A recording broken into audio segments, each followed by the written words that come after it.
Alrighty, well, thanks again for coming out to listen about student organizational leadership transition and how we can aid in that. We have just a very brief agenda for you all, but I'm going to share my screen. Before we get started, I do want to recognize the land that Wayne State is on. So take a moment. I'm sorry, this is the ASBD one, but I meant just the second part there has the acknowledgement that we use at Wayne State in terms of the land that Wayne State University is on. I want to take a second to acknowledge this.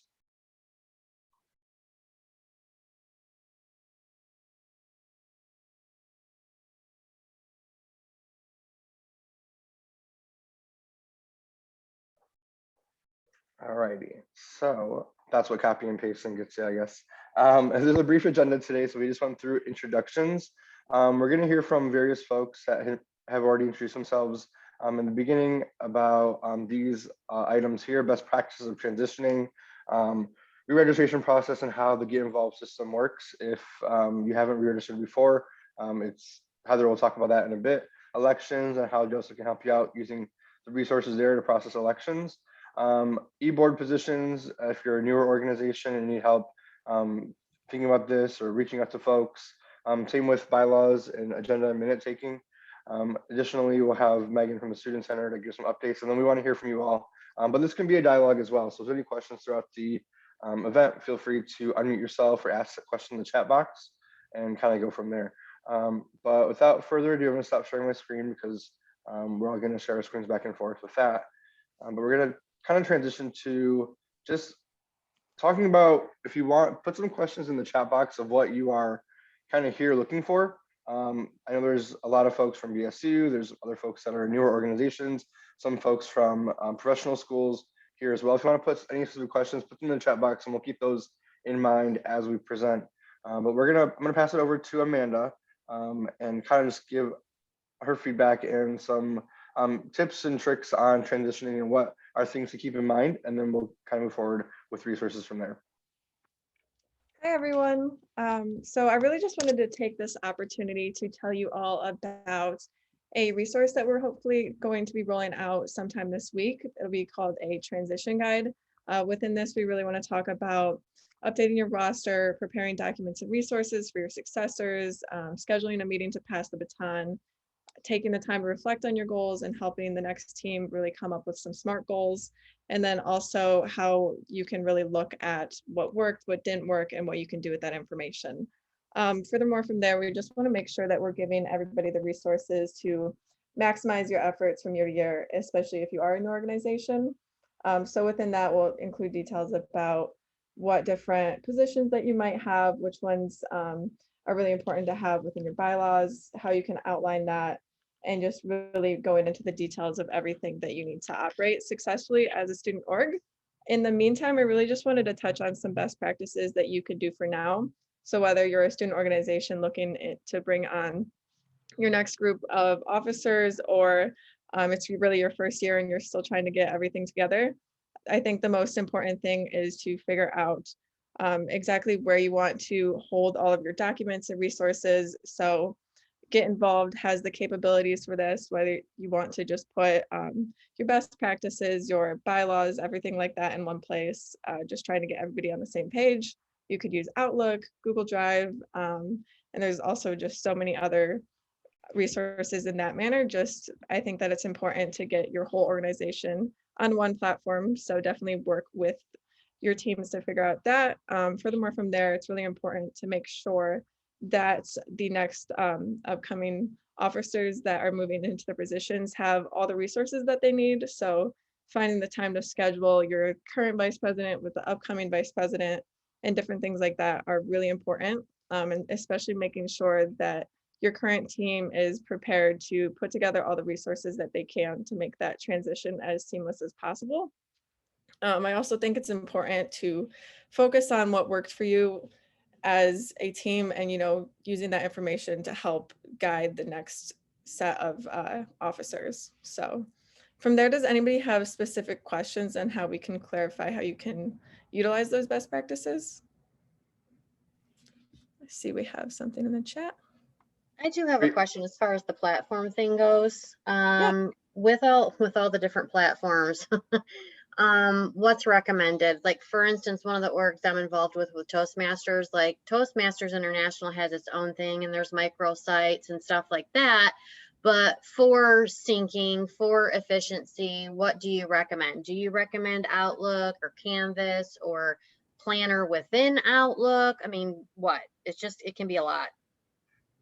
Yeah, I definitely think that it can be a lot. It's probably easiest if you choose one opposed to having each officer use their preference. You know, you don't want to be trying to convert things from a Google document to a Word document and things like that. So I think that's something that you can really come up with your group.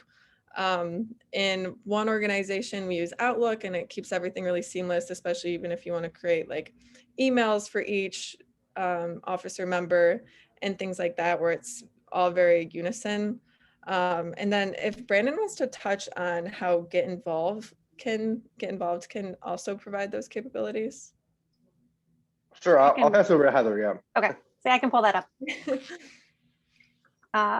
So Get Involved has the capability of storing documents. And as far as I'm understanding, there is no file limit.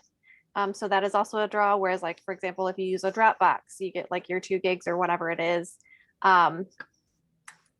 to share amongst yourselves, and then that's it. Get Involved doesn't have that limit. I'm going to share my screen real quick. And because we have a lot of BSU members on here, nope, I want to share my screen. I'm just going to look on their page. Just because I can. So from in here, if you go to your document settings, you can see that BSU does use the documents. So they apparently have their scholarships in here. You can upload files in here. You can also add file folders. And all of your files and file folders can be limited down to specific positions, or they can be open to the public. So for example, if you have flyers that you want to link on somewhere, you can make them open to the public. If you have any information, maybe it's membership information that is like recruiting information for WSU students, that would be something for anybody on campus. If you have meeting minutes, that's possibly something that's only for your organization roster to see. Or maybe there's something that's specific to your e-board.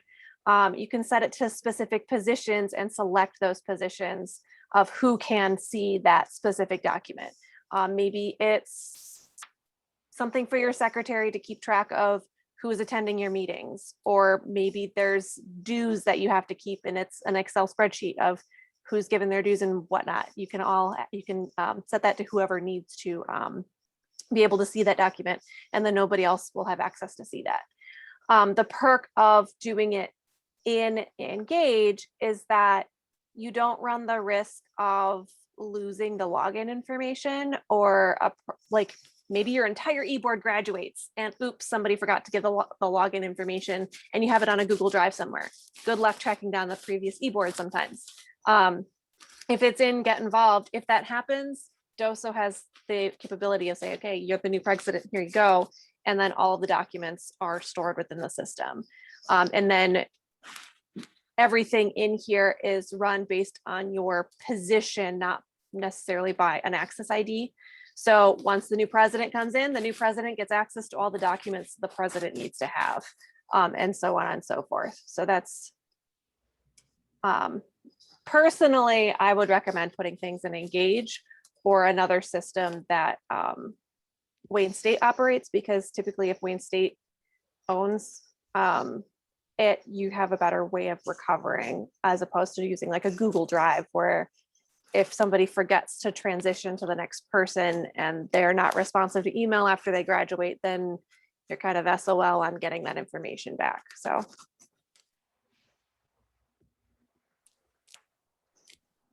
Did that answer your question in that regard? I think it was maybe Sarah that asked it.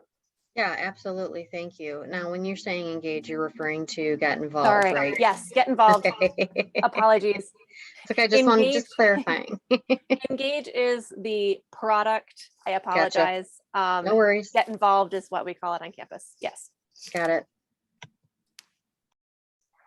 So there's a question here on how do you suggest we keep track of who pays their dues?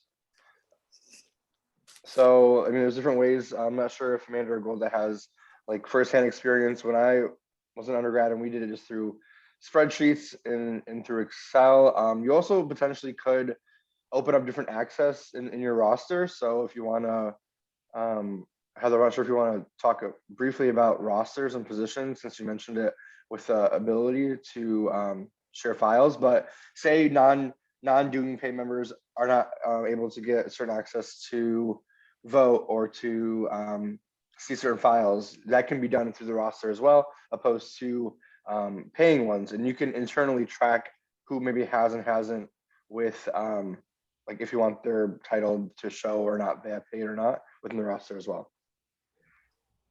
Okay, thank you for that answer. Just a little background on that question. Is there any way that our members could maybe even sign up on Get Involved? So, and then like direct them to paying through like our Cash App, which is how we have been receiving our due money, so that is automatically enlisted and Get Involved rather than having to like externally like just put it in who has and hasn't paid. There's not an automated way to do it within Engage. I can potentially look into that a little bit more because there is a tool, but I have to double check if it can be used for dues or not. But there's no way to like receive payments and get payments and stuff through the Get Involved platform. So that you would still have to do however you're doing it.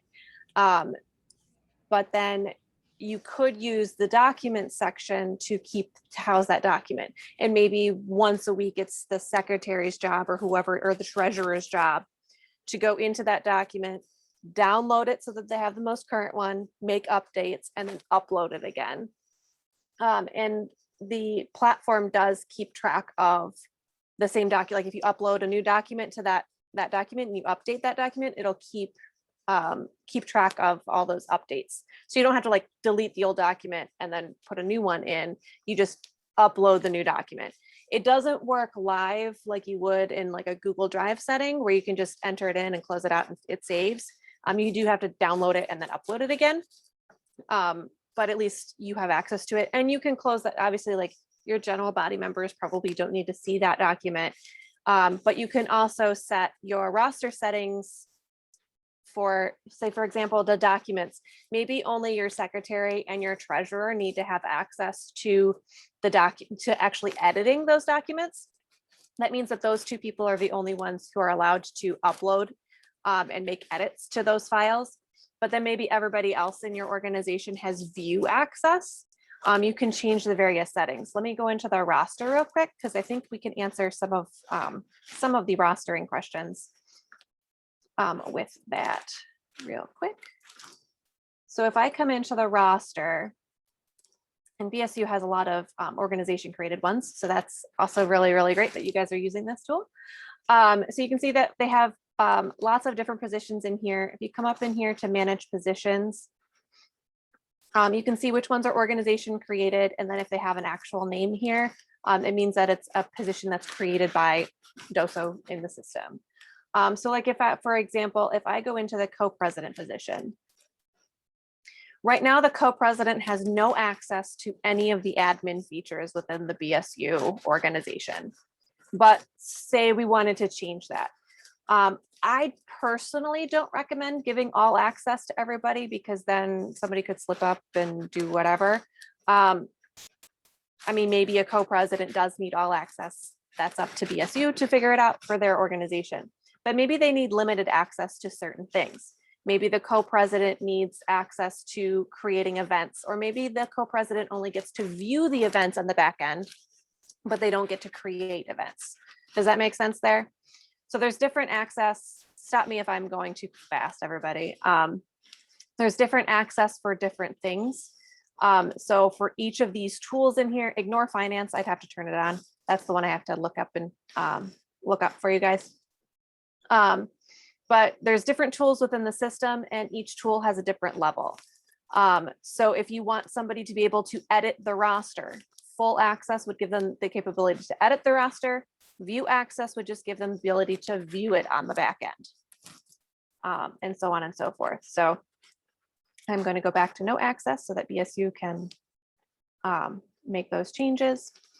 But you can also go in and create, for example, BSU created a sergeant at arms because that was a position that their organization needed.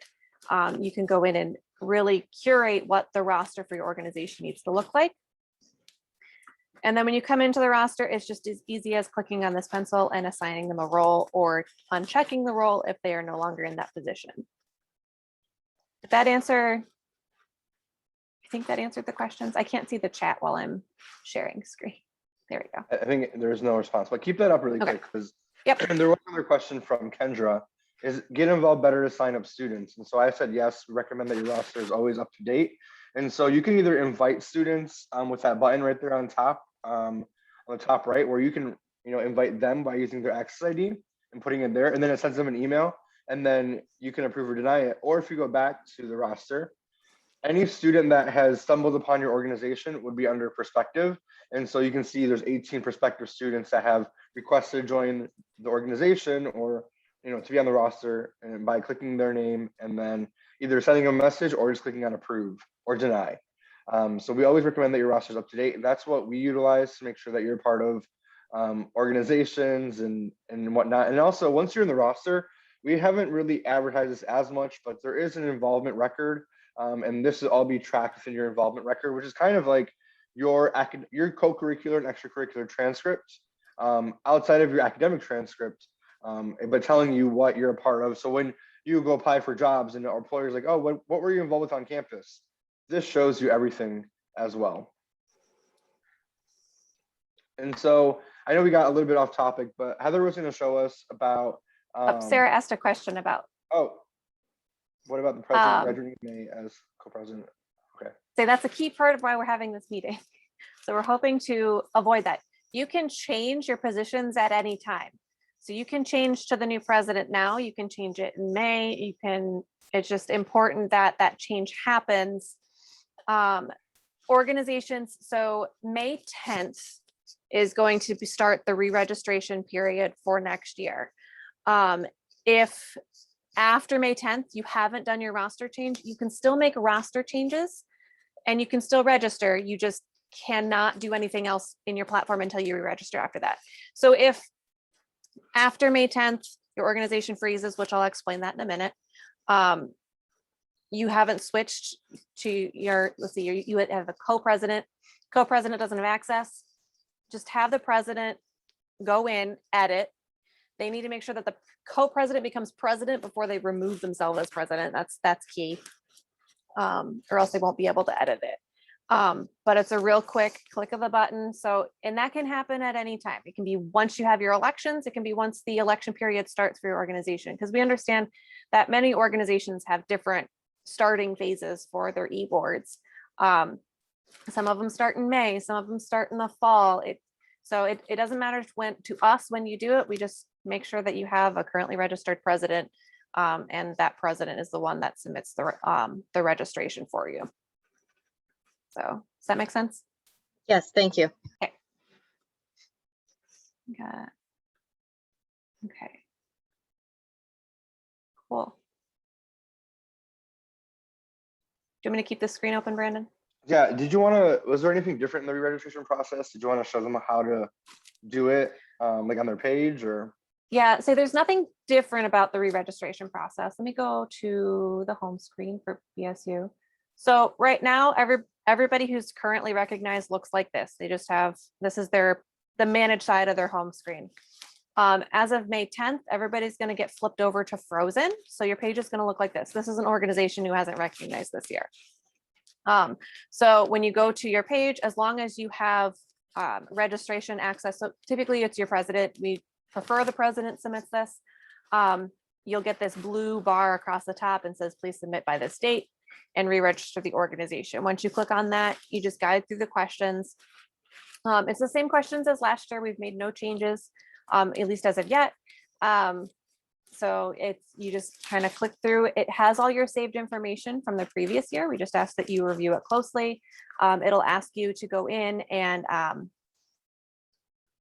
It'll start with going through your about section, giving a description of what your organization is, your upload a new picture if you want to, all of that information. And then you'll also be asked to review your operating agreement.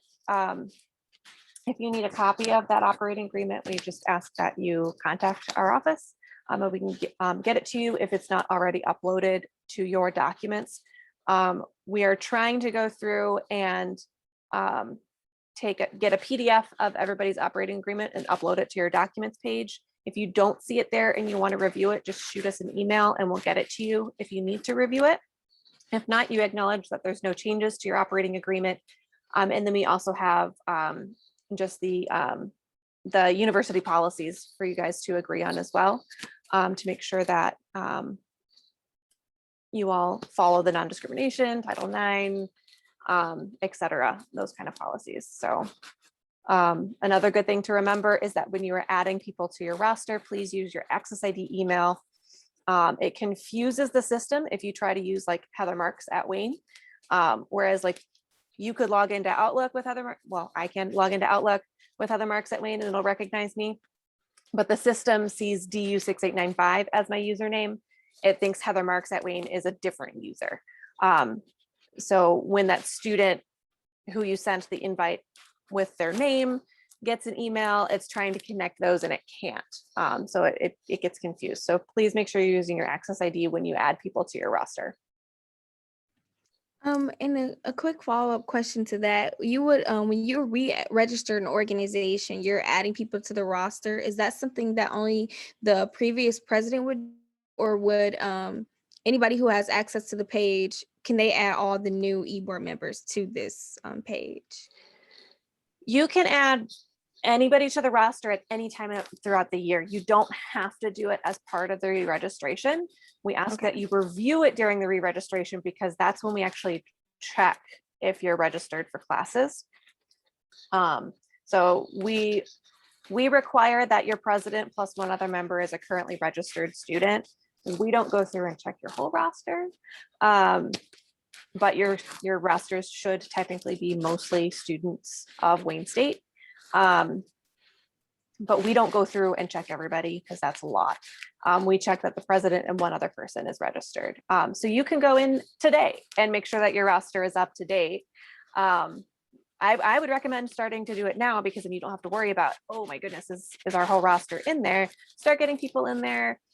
People are still taking classes right now for the winter semester, so they're more inclined to check their email because you do need them to, in your roster section, they do need to accept. So if you have any pending here, here's a good example. All of these were sent to not Access IDs, and so they're going to continue to pend because there's no actual usernames. You can delete these to get them out. But if you send them to somebody, they're going to sit in here until they actually accept that invitation to join BSU or whoever the organization you're part of is. Okay, thank you. Yeah. And Heather, can you remind me, but anybody that's in the roster, who can re-register an organization? Is it anybody in the roster or anybody with a leadership level, officer level? I believe we still have it set for anybody because So- a lot of people are still having a hard time transitioning their orgs. Yeah, so if you have your whole roster updated and the president's graduating, the vice president, secretary are graduating, but someone who's just a regular member is going to become president, they can go in and re-register the organization and update that information. Right. But if they're not on the roster, they can't do it Correct. unless they contact us and then we force them into the roster. But I just went on ours and it basically says that you have to be listed as the primary contact. You should be. If the submission's approved, you'll become the primary contact. Continue only if you are to be the primary contact. okay. You can change the primary contact afterwards anyway. Typically, so Okay. we prefer that the registration is submitted by the president. But even if they don't have that president position when they're submitting it, they can go in and make themselves the president when they get to the roster page. So like, for example, with your co-president, if the co-president is becoming the president and then mid-May they go in and do it, but they're not technically a president on the roster yet, but then they change it in the roster when they submit their registration. Once that registration is approved, they'll become the new president. Does that make Got sense? it. Yes, thank you. I kind of confused myself. So May 10th is a date. So I think that was Matthew's question. Matthew, did you, or Matt, I think you went by. Did you have any other administrative related questions? No, I was really just asking to see if there's anything that we need to make sure we do every year to stay registered. So that was just a general overarching question. I think that, yeah. Yeah, go ahead. so registration opens up where change the date. It'll excuse me. Beginning of May will be the re-registration for the following academic year. So as long as you re-register once a year, you're fine. If it's getting to April and you haven't registered yet, just wait until May, because then you're just gonna have to do it again in May anyway. But you can always check that if you are on, if you go to this organizations tab and you don't see yourself, that means you're not registered. So as of May 10th, this list is gonna get really, really tiny because I'm gonna kick everybody over to Frozen and nobody's gonna be listed here anymore, which is why we changed it to May, is because a lot of orgs aren't active in the summer. And so that kind of gives you plenty of time to get active before the following academic year. So just keep in mind every May, write that in whatever notes you need to do for incoming e-board members, et cetera. May is when to start re-registering for the following year. All right, thank you very much. Hey, Heather, before we switch over to student center updates and whatnot, can you briefly go over the election system? Yep. The platform has a really handy elections tool. And before I get too deep into it, if you go to doso.wayne.edu/training, all of the stuff that we're talking about, we do have recordings and step-by-step processes of how to do all these tools. So if I'm going too fast, please check out this page so you can kind of see what's going on.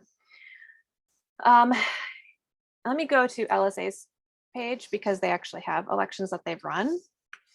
The Lebanese Student Association is one of the organizations that I know of who uses the elections tool. You can use this to elect your e-board. You can also use this to ask your members what their favorite food is. So it's a really handy tool. When you're in here, you can set things obviously active, inactive. When you check this box, your election will go to only members listed on the roster. Another Hey, good Heather. reason. Heather, can you go to a previous election, because I think this ballot's Oh, is this live the right current? now. Yeah, Oh, it's a okay. it's a live ballot, so I'm not sure if the results It are is a live published yet. ballot. Oh, Okay. it's closed yet, but okay. Oh, okay. We'll go to their Sorry. test. It's okay. We'll go to their test. It's all good. I didn't even look at the date. I just clicked on one. Anyway, if you check this box, it'll only go to those listed on your roster. So it's very important to make sure that all of your roster is updated. If you have it unchecked, then any WSU student, faculty, staff could answer your election. You can have multiple ballots, and those ballots can also go to different people.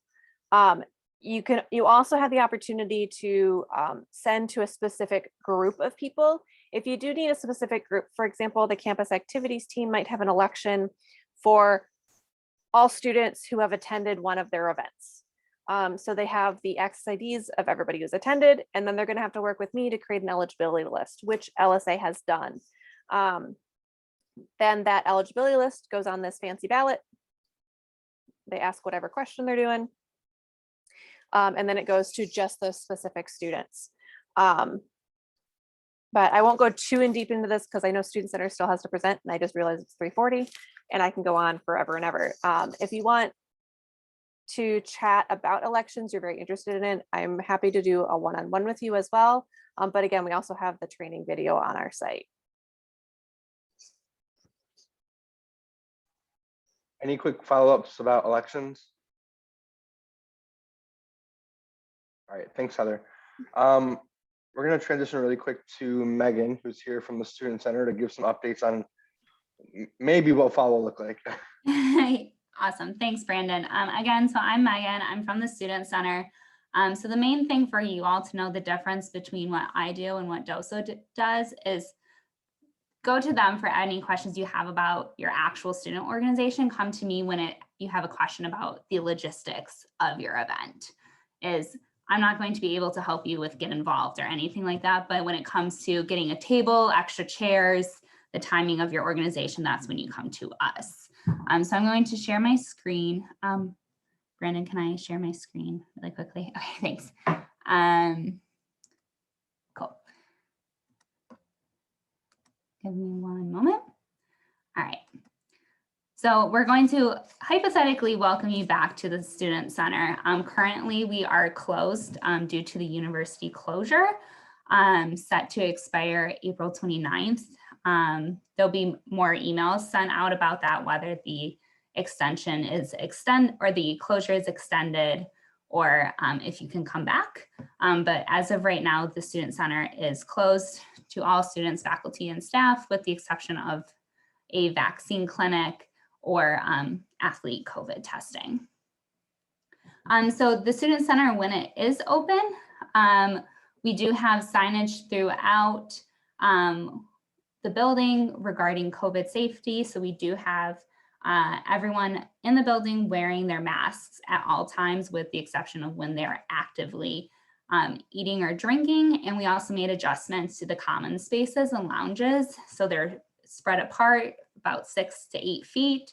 And then we limit the amount of people at each table. So we have 2 people at each table instead of before, where you could kind of cluster together.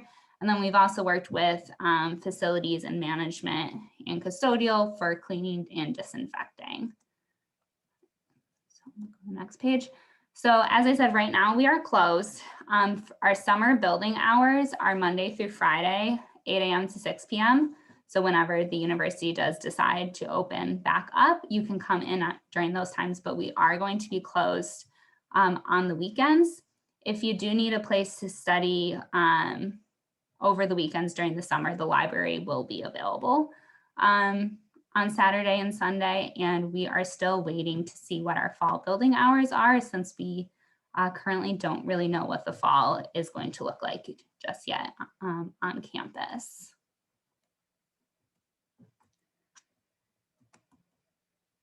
So what we're doing right now in the Student Center is we are currently not allowed to host any events from student orgs, departments, any outside organizations, but we are hosting in-person dance classes that are socially distanced. These are not dance organizations. So I know someone mentioned that they're part of a dance organization. These are just Wayne State University classes through the dance department.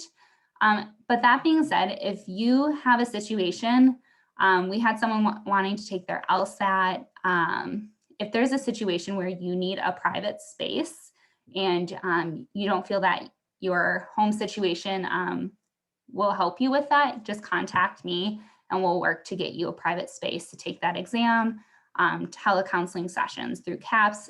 Just let us know. We're here to help you, but we're just not doing any like student group meetings at this time. But if you have a personal need, feel free to reach out about that as well. And we are hosting, as I mentioned, the vaccine clinics through the Campus Health Center. So if you're interested in that, you can go to their website to get vaccinated. And then we do athlete COVID testing as well. So what services are going to be available in the fall?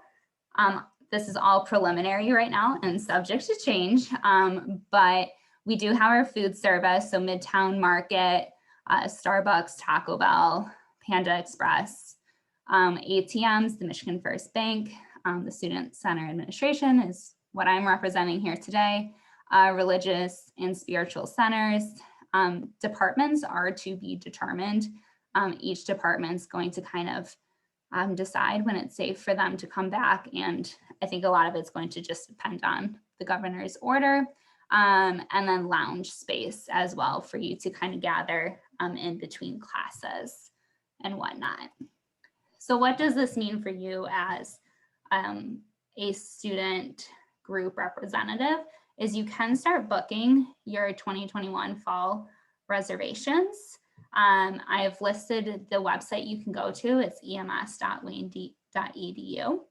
It's a very intuitive website, and I know you just learned Get Involved and now we're throwing something else at you, but it's a very intuitive scheduling platform. That being said, for me to help you with your reservations, you do need to be a registered student org. So that's kind of where this all comes into play, is register your organization so then you can also book spaces in the student center. I will say we are tentatively holding reservations for the fall since we don't know what capacities are going to look like come the fall. And it's probably not going to be decided until like July or August. So my advice to anyone is, if you want an event, whether it's a meeting, conference, workshop, what have you, is to get it in now, and then we can talk about the limitations later. Because it's easier for us to go back and change your capacity size than it is to find a space when the whole building is already booked. So if you just have an idea of like, I want a conference in October, I would say after you register, just go in and book that space. And then I'll be working with every student organization, like I said, in that July, August timeframe to really sit down and talk about what we think is possible. So maybe that's only 30 people in a room, maybe it's 100. Again, I don't know what it's going to look like quite yet, but we can at least have that conversation of, if you want to move forward with that event, what options we have. Maybe we split you in separate rooms, maybe we do a virtual component. Those are all things we can talk about as we move forward in the summer, as things kind of develop and change. So I know it's not the greatest answer, but we're going to try our best to give you the experience that you want for the fall, and we're going to work with you to give it. So just work with us. I appreciate your flexibility in advance. And I'm sure we'll probably have more information in like July, August, like I said. But if you have specific questions, you can email SC Reservations, and then I'll even drop my personal email in the chat. So you can email me directly. I have a great student staff group that Golda was one of them in the past that answers your reservation questions as well. And they're absolutely fantastic. So that is all I have. I know I didn't want to talk over Brandon and Heather. So are there any questions for me? Yes. Specifically like a lounge space. I don't know if this would apply, but I know that organizations like LGBTQ plus in the South End have a room in the student center. Would rooms like that or other student organizations have a room? Could they be accessed during the fall? That's honestly on a to be determined basis. Currently, the departments are being encouraged to stay at home because of the work order. So at this time, I think that would be a conversation probably between us, DOSO, and that organization of whether they could go and use their space. But yeah, there's only 4 or 5 groups that have a space like that.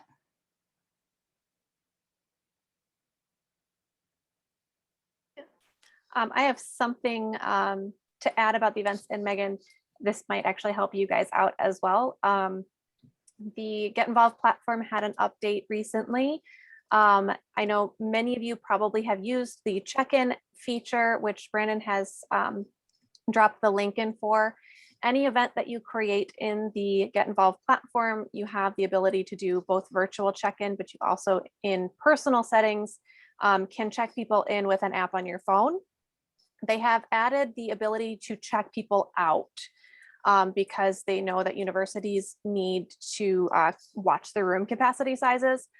So if there is a capacity question, you will be able to actively see exactly how many people are in that space at that time by using the event features within Engage. So you know, okay, we're at 49 people and we have to cap it at 50. Nobody else can go in after this 50th person until some people leave. So that will also help with your events, hopefully in the fall when we hopefully go back in the future. But using the Engage system, you'll be able to also keep track of capacity sizes. And Megan, we can also talk offline if you want to implement some of those things. Great.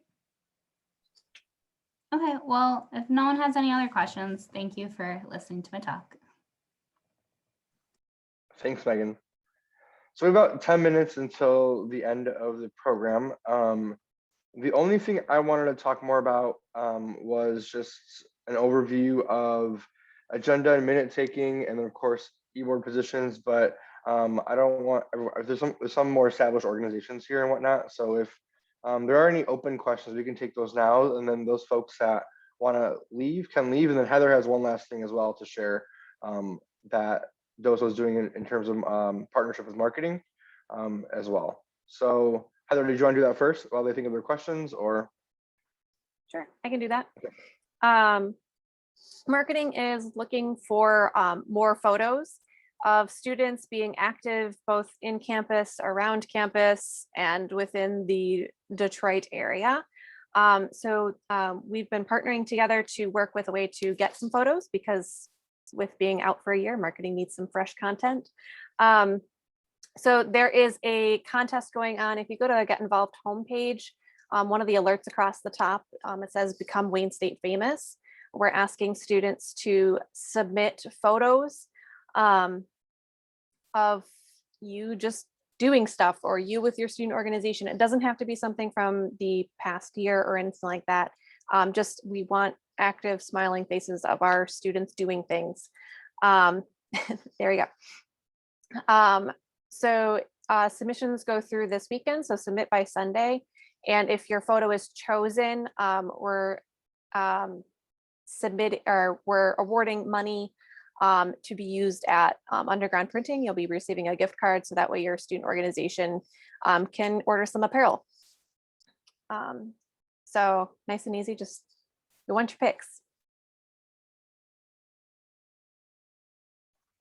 Thanks, Heather. Pretty straightforward. Were there any other specific questions that you all wanted to chat about before I continue talking about, agenda, minutes? Is there any best practices that, our established organizations, or more established, I should say, organizations have done that they want to share feedback on as well? What about timelines? Like, when should this process for transitioning, like, how long should it take? When should they start? Well, I think the start of the transition process should start around now, at the end of the semester. You want to know who is taking over before you all leave. I mean, if we were in person, you would probably not be taking, some people take summer classes, but you would all leave off campus and probably not have many events in the summer. So once your board transitioned, or at least have, who's going to be a part of it, get them all updated on the May 10th date or around May 10th to get the rosters edited and whatnot. And then re-registration is not automatic. So we still have to go in, like Heather said, and review everything to make sure everything's going great. And then once that's approved, that's like, you're okay to start planning in a sense for the next academic year. So using that summer as really a time for you to host an advance or retreat for your members, or even for your e-board, your leadership team. Just think about the timeline from September until April or March. Keeping in mind Festival, keeping in mind Student Org Day, Winterfest, and all those things on recruitment, but also on the programming side. When are you going to have your meetings, or at least what events do you want to have? Maybe not the exact dates, unless you want to figure that out now so you have your rooms reserved. But also keeping in mind like the retention piece and getting people on your board, on your organization and whatnot during Festival and Student Org Day in the first couple of weeks of classes to get things moving along for the semester. In regards to Org Day, isn't there a different one for the business school? So I think Heather can talk a bit about that. They have a smaller one, but ours is all students, everyone, all organizations. So you're not excluded. It's just they host a smaller scale one as well for their organizations. Yeah, my college School of Business does their Welcome Back event every year, and it usually happens around the same time as Student Organization Day. So business organizations can participate in both or one or the other. It doesn't matter to us. But just know that you're going to see more students at Student Organization Day because it's a larger event, or festival or whatever, because it's all student organizations, whereas the business school is just for business organizations. But it's also going to just have business students. So there's pros and cons of doing either one. Okay, thank you. And if And we in the past, are, we have had both, by the way. We did have a welcome back and we had a student org day. And I just was like, okay, this is getting to be a lot. and just to keep in mind, if we're back in person in August, August 31st is technically, traditionally, when Festival will be. So that's Tuesday, August 31st, the day before classes start, which is September 1st. So keep that in mind. But of course, to be determined. And then Student Org Day typically happens 2 to 3 weeks after that event, depending if we're virtually still or not.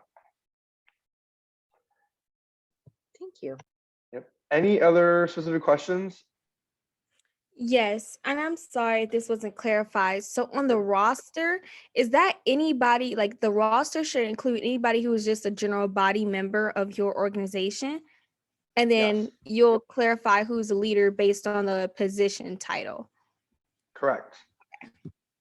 And you Thank can even, I mean, if you really want to, you can, you can make a position called general member, and you can assign that to your general members. And Yeah. maybe they have no access, of course. Yeah. Mhm. I know some organizations have like active membership and inactive membership based on dues or service hours or whatever the requirements are. So you could have that inactive member just be the standard member that's in the Get Involved system, whereas you could have a position called active member for those who are participating in the org, et cetera, but still don't have any access in the system, but you can still label them differently. So that, for example, you can send messaging through Get Involved to specific positions. So you can send everybody an email, and maybe you don't want to send this particular email out to the inactive members, but you want to send it to the active members plus your e-board, et cetera. So that would be one way to differentiate. Thank you. And there's a question about promotion and marketing for freshmen and students virtually, and how DOSO can help.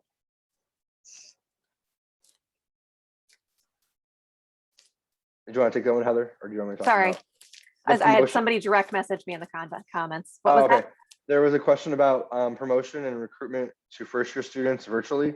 Like, how can DOSO aid in promotion, essentially? We do have a promotion request form. And note that we do have 500 student organizations, so some of your requests may or may not go through. Depends on how you submit them. But if you submit the DOSO promotion request form, right now we're in a virtual environment, so we don't have any of our print marketing, but we can add information to the Get Involved newsletter, and we can also share your information on social media. Please read the form in full, because if you don't and you don't listen to instructions, I'm not going to share your information, because we do get a lot of requests come through. That information can be found on the forms tab of the Get Involved platform, which is DOSO promotion request. But note that when you do share something, you need to post it on your social media first, and then DOSO can share it for you. Please make sure that a lot of the content is not just like on a picture flyer. Make sure that content is in text as well for those students who have reading disabilities and need a reader to read it, because if you just have a picture, somebody who's visually impaired isn't going to be able to read your picture. So have it in the text as well. So that's one of our kind of requirements. For the Get Involved newsletter, it's more event specific. If you're having an event, whether it's on campus or virtually, give us your event information. If you have opportunities, like it can be join BSU this fall or something like that, we can put it in there. But if we get 50 million requests for join such and such org, I'll probably ignore all those requests and refer people to go to student organization day or something else. So it depends on what kind of content we have going into the newsletters, because we don't want a newsletter a mile long that nobody's going to read. So just note that some of the requests won't go through depending on what else is going on in the newsletter, et cetera. And Megan didn't mention this, and Heather, I'm not sure if you know, can student orgs also utilize the TV displays in the student center? Yes. Yep. On it, the student, I'm pulling it up now. student, yeah, thank you. The Student Center website, you can also submit digital signs.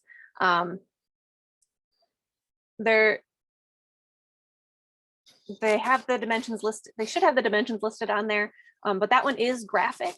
So if you don't have somebody who can do graphics, I would recommend looking into something like Canva that will do it for you. Yeah, Brandon put the link in the chat. But yeah, you can submit for the TVs in the Student Center. Obviously, nobody's on campus right now, so I wouldn't recommend it for right now, but you can utilize that as well. Yeah, they could also put flyers up in the different buildings across campus as long as you meet the dimensions and everything. And if you're not sure about it on the website, you could always just, well, once they're open, you can just show up to the bottom office and then they can help you there. They have a graphics department down there too, so sometimes they're able to help. Yeah, if you need graphic design services or flyer printing or anything like that, SC Graphics is there. They do obviously need you to pay for it. Also, any open bulletin board anywhere on campus, you are allowed to post on unless it says this bulletin board is for such and such only. What Golden mentioned is any of the closed bulletin boards on campus, Student Center manages those. For example, there's a couple of them in State Hall and various other places on campus.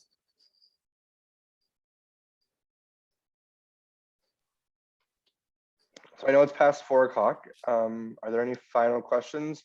Instead of going over the information that I was going to talk about with the agenda in minutes, since we're over time, I'm just going to include all that in the follow-up email, and then you can get it from there. But it's similar to what Amanda had started off with, talking about what's included in your transition guide. So we'll make sure we get that over to you all as well. But we just want to thank you so much for taking this hour to answer the questions. Of course, we're always available via email as we're not in person yet.